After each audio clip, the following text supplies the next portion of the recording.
नमस्कार दोस्तों, स्वागत है आपका एग्जाम बुक चैनल में। दोस्तों इस वीडियो में मैं आपको बताने वाला हूं यूपी पुलिस उप निरीक्षक गोपनीय सहायक एएसआई लिपिक और एएसआई लेखा। ठीक है, इसके बारे में आपको बताने वाला हूं। ये वर्क, प्रमोशन, सैलरी, सब कुछ मैं इसमें डिटेल में बताऊंगा आपके कि वास्तविकता में उप निरीक्षक गोपनीय सहायक का काम क्या होता है, लिपिक का काम क्या होता है और लेखा का जो है वो काम क्या होता है। ठीक है दोस्तों, सबसे पहले हम देखते हैं कि उप निरीक्षक गोपनीय सहायक, ठीक, ये होता क्या है, ये पोस्ट पे ऐसा क्या करते हैं, मतलब कहाँ पर ये पोस्टेड रहते हैं, सब कुछ इसमें आपको डिटेल में बता रहा हूँ। सबसे पहले देखते हैं कि उप निरीक्षक गोपनीय सहायक के बारे में। देखिए, इसको सीए बाबू भी कहा जाता है, शॉर्ट फॉर्म में इसको सीए बाबू कहा जाता है जब आप, और ये विभागीय लैंग्वेज भी है, ठीक है ना। इसको सीए बाबू का मतलब होता है कॉन्फिडेंशियल असिस्टेंट। इसका ये होते कौन है, क्या करते हैं? देखिए, पहली बात तो ये सब इंस्पेक्टर रैंक के होते हैं, 2 स्टार लगाते हैं कंधे पर, ठीक है। साइड में आपका उत्तर प्रदेश पुलिस का बैज लगाते हैं और सेम बिल्कुल सब इंस्पेक्टर वाली ही इनकी वर्दी होती है, सेम बिल्कुल, कुछ भी अंतर नहीं होता है, ठीक है। काम क्या करते हैं? काम ये करते हैं कि डीआईजी और उससे ऊपर के अधिकारी, डीआईजी हो गए, आईजी हो गया, एडीजी हो गया और डीजी हो गया, इन सभी अधिकारियों के विभागीय, ठीक है, और गोपनीय कार्यों के लिए को ये करता है। अब विभागीय कार्यों में क्या क्या आते हैं, जैसे मान लीजिए कोई डाक आती है, ठीक है, कोई पोस्ट आती है, डाक आती है, कोई लेटर आता है, ठीक, और वो उस अधिकारी के नाम पर है, ठीक, तो वो क्या करता है, सीए बाबू उसको पहले डिकोड करता है, पहले पूरा पढ़ता है, उसको खोलता है, पढ़ता है, उसके बाद उसको शॉर्ट फॉर्म में बिंदु बाय बिंदु बनाता है और वो डाक के साथ, ठीक है, उसको जो है उस सिनॉप्सिस को उसके ऑफिसर के सामने रख देता है और उसमें ये बता देता है कि सर ये डाक ऐसे ऐसे आई है और इस डाक का ये चीज़ें उसमें लिखी हुई हैं। अधिकारी उसको पढ़ता है एक नज़र और उसको देख के उसको साइन करके जो भी उस पर कार्रवाई करनी होती है वो कर देता है, ठीक है। दूसरा, इसमें गोपनीय कार्यों में कौन से आते हैं, जैसे मान लीजिए किसी का कैरेक्टर रोल लिखना है, अफसर नीचे सबॉर्डिनेट जो होते हैं उनका कैरेक्टर रोल लिखते हैं, ठीक है। दूसरा, किसी को पनिशमेंट वगैरह देनी होती है या फिर किसी का वेतन काटना है, कुछ भी जो होता है उन वो सब आपका सीए बाबू के माध्यम से ही अफसर के पास जाता है। ऐसे समझ लीजिए कि कोई एक काम है, कोई एक, ठीक है, उसको सबसे पहले उस अफसर तक पहुंचने के लिए उस सीए बाबू तक पहुंचना पड़ेगा, सीए बाबू ही उस अफसर तक पहुंचाएगा। किसी को मिलना है तो सीए बाबू के माध्यम से, कोई अगर मान लीजिए कोई अफसर ये कहता है कि ठीक है ये वाला जो ऑर्डर है ये पूरे जो है आपका ऑफिस जो है उसमें आप सर्कुलेट कर दीजिए, तो सीए बाबू वो ऑर्डर को लेगा और सभी विभागों में उसको सर्कुलेट करवा देगा। ये जो है, ये ऑर्डर जो है वो ऑफिसर के द्वारा जो है दिया गया है।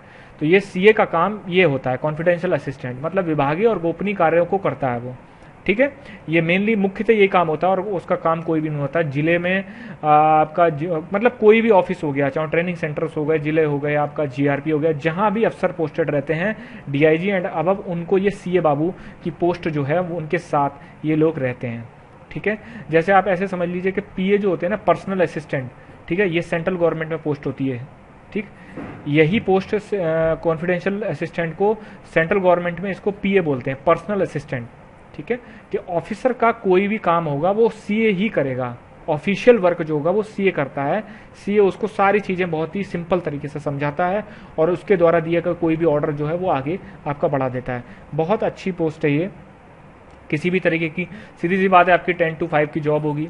ऑफिसर जब बैठेगा तभी आपको बैठना पड़ेगा, नहीं बैठेगा तब आपको नहीं बैठना पड़ेगा, कोई ऐसी प्रॉब्लम नहीं है, ऑफिसर के साथ आपको रहना है हर समय, ठीक है। तो ये इस पोस्ट की जो है वो आपका कार्य प्रणाली है। 4200 पेमेंट की नौकरी होती है, बिल्कुल सब इंस्पेक्टर वाली सैलरी होती है, कोई भी किसी भी तरीके का कोई अंतर नहीं होता है। सेकंड जो है वो है सहायक उप निरीक्षक लेखा, मतलब एएसआई।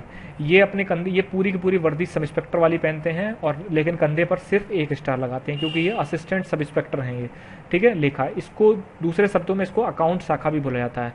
देखिए, हर जिले में, हर विभाग में, पुलिस का जो भी आपका विभाग होगा, जैसे आपका जीआरपी हो गया, आपका जो है ट्रेनिंग सेंटर्स हो गए, ठीक है, आपका जिले में जितने भी आपके थाने वगैरह है और जितने भी, मतलब जिले का एक जो सेंट्रलाइज रूप से जो जहाँ पर एक हेड ऑफिस होता है, ठीक है ना, अकाउंट ऑफिस, अकाउंट शाखा बोलते हैं उसको, पूरे जिले की एक अकाउंट शाखा होती है जिले की सिविल पुलिस की। अगर ट्रेनिंग सेंटर में अगर वो आदमी पोस्ट है, ठीक है, तो उसके लिए ट्रेनिंग सेंटर के लिए अलग से एक अकाउंट शाखा होगी, जीआरपी में है तो जीआरपी के लिए अलग से अकाउंट शाखा होगी।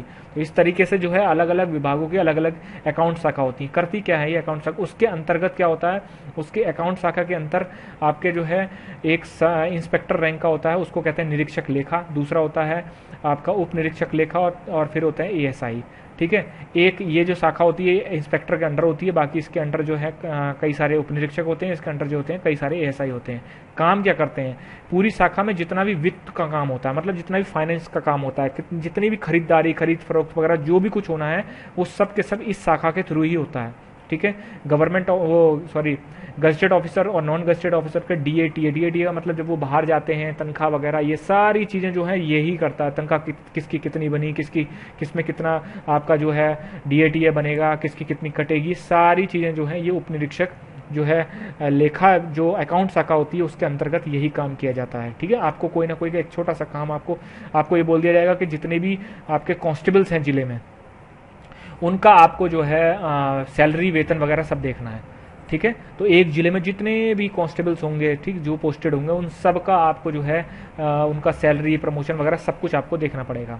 ठीक। तो आप ये समझ गए, मतलब फाइनेंस से रिलेटेड जितने भी वर्क होते हैं वो सब के सब अकाउंट शाखा देखती है। अकाउंट शाखा के अंतर्गत एक इंस्पेक्टर जो होता है उसको कहते हैं निरीक्षक लेखा, एक सब इंस्पेक्टर और कई 2-3 सब इंस्पेक्टर्स होते हैं उनको कहते हैं उप निरीक्षक लेखा, और उसके नीचे होते हैं कई सारे सहायक उप निरीक्षक लेखा। तो उनका काम कुल मिला के यही होता है। ठीक है। नेक्स्ट है आपका सहायक उप निरीक्षक लिपिक। लिपिक का मतलब होता है एक तरीके से बाबू, आप समझ लीजिए। ठीक है। इसमें क्या होता है, इसको पत्राचार शाखा बोला जाता है। पत्राचार शाखा मतलब क्या होता है, पूरे जिले से, बाहर से, सेंट्रल गवर्नमेंट से, कहीं से भी डाक आती है, रिट आती है, जो कई सारे पुलिस वाले रिट भी डाल के रखते हैं, तो कोर्ट से रिटें आती हैं, पत्र आते हैं, पनिशमेंट मिलता है, डिस्पैच होता है, स्टेशनरी होती है, ये सब पर एक बाबू को बिठाया जाता है। मतलब अलग अलग, जैसे एक बाबू जो होगा उसको बिठा दी जाएगा कि आप जितनी भी डाक आती हैं उन सबको देखिए, उन सबका जवाब बनाइए और उन सबको भेजिए, उनका जवाब भेजिए। दूसरा एक मान लीजिए रिट के ऊपर बैठा दिया गया कि आप जो जितनी भी रिटें आती हैं उन रिटों को देखिए, सब कुछ जो है आप देखिए। तीसरा बार पनिशमेंट बाबू बना दिया। पनिशमेंट मतलब जैसे मान लीजिए किसी कांस्टेबल को, किसी सब इंस्पेक्टर को, किसी को पनिशमेंट मिलती है तो उसके पनिशमेंट को बनाना, ठीक है, उसके क्या क्या इन्होंने ऐसा क्या क्या किया है, उसके बाद उसको ऑफिसर के सामने पेश करना, ये सारा काम पनिशमेंट बाबू का होता है। फिर डिस्पैच बाबू है, मतलब यदि कोई डाक किसी विभाग के लिए आ रही है तो सबसे पहले वो डिस्पैच बाबू के पास, मतलब जो पत्राचार शाखा होती है इसको बड़े बाबू शाखा भी बोलते हैं। ठीक है। तो बड़े बाबू शाखा में सबसे पहले आती है, उसके अंतर्गत डिस्पैच बाबू के पास आती है, इनके पास रजिस्टर होता है, उस पर नोट करते हैं, फिर ये नीचे जिसके पास जानी होती है उसको पास भेज देते हैं। ऐसे ही अगर इस विभाग से कहीं और जा रही हो तो इसके थ्रू ही होके जाएगी। फिर एक होता है स्टेशनरी बाबू। उसका क्या काम होता है, जिले भर के जितने भी चौकी थाने, जितने भी ऑफिसेज होते हैं, सब में जितने भी स्टेशनरी के कॉपी, कलम, पेन वगैरह, ये सब कुछ जो खरीदा जाता है वो सेंट्रलाइज रूप से एक जगह खरीदा जाता है। ठीक है।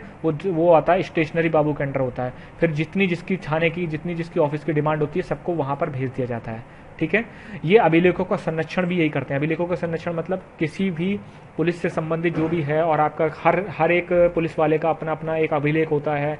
ठीक है। उस जिले में कौन कौन सी चीज़ें हुई, सारा अभिलेख जो होते हैं, जितनी भी चीज़ें होती हैं वो सबके सब यही शाखा संभालती है। ठीक है। एक सीआर के बाबू भी होता है। सीआर के मतलब कैरेक्टर रोल कीपर। ये क्या करता है, ये जितने भी आपके जो हैं कर्मचारी और अफसर वगैरह जो भी होते हैं, इन सबका कैरेक्टर रोल को जो है उसको संभाल के रखता है। ठीक है। उसमें कुछ घटाना बढ़ाना वो सब ऑफिसर के उससे वो सब के सब इसी को ही करना पड़ता है। तो आप समझ गए कि आपको एक बड़े बाबू शाखा होगी जिसको पत्राचार शाखा भी बोलते हैं, उसके अंतर्गत जब आप इस पोस्ट पे जाएंगे तो उसके अंतर्गत आपको पोस्टिंग दे दी जाएगी, और आपको एक छोटा सा, आपको मान लो आपसे बोल दिया गया कि आप डाक को संभालिए। ठीक है। तो जितनी भी डाकें आएंगी उन सबका जवाब बनाना वगैरह सब कुछ जो है इसको करना पड़ता है। ठीक। तो ये 3 तरीके की पोस्टें अपने आप में बहुत ही अच्छी पोस्ट हैं। ठीक है। आपके आसपास कोई भी अगर हो तो आप खुद से पूछ लेना, कितनी बढ़िया पोस्ट है। एक जिले में आपको 4 से 5 साल तक आपको रुकना दिया जाएगा, उसके बाद आप जो है जीआरपी में जा सकते हो, आप पीएसी में जा सकते हो, पीएसी से आप जो है दोबारा सिविल में आ सकते हो। ठीक है। मतलब एक तरीके से बाबू ये जितनी भी आपको जो मैंने ये चीज़ें बताई हैं, तीनों की तीनों पोस्ट ये एक ही पोस्ट हैं। इनको पीएसी के भी अफसर के साथ लगाया जा सकता है। पीएसी में कोई बड़े बाबू शाखा है, पीएसी में कोई अकाउंट शाखा है, वहाँ भी लगाया जा सकता है। वहाँ से इनको वापस कहीं भी मतलब इनको पोस्ट किया जा सकता है। जैसे सब इंस्पेक्टर में क्या होता है, सब इंस्पेक्टर सिविल पुलिस अलग होता है, सब इंस्पेक्टर आपका जो है गोपनीय उसका प्लाटून कमांडर अलग होता है, लेकिन इनमें नहीं होता ऐसा। एक ही पोस्ट होगी, वही अलग अलग आदमी अलग अलग जगह पर पूरे उत्तर प्रदेश में कहीं भी पोस्टिंग हो सकती है इनकी। बहुत अच्छी जॉब है।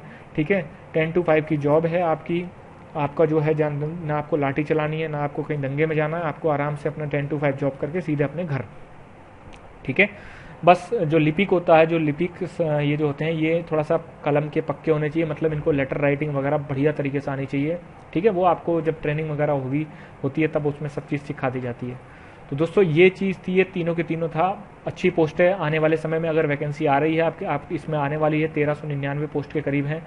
मैं कहता हूँ जो भी लोग एलिजिबल हैं वो प्लीज़ इसको भरें, अच्छे से पेपर दें। बहुत ही आपको जो है वर्दी के साथ चैन सुकून वगैरह सब कुछ मिलेगा इसमें। Thank you.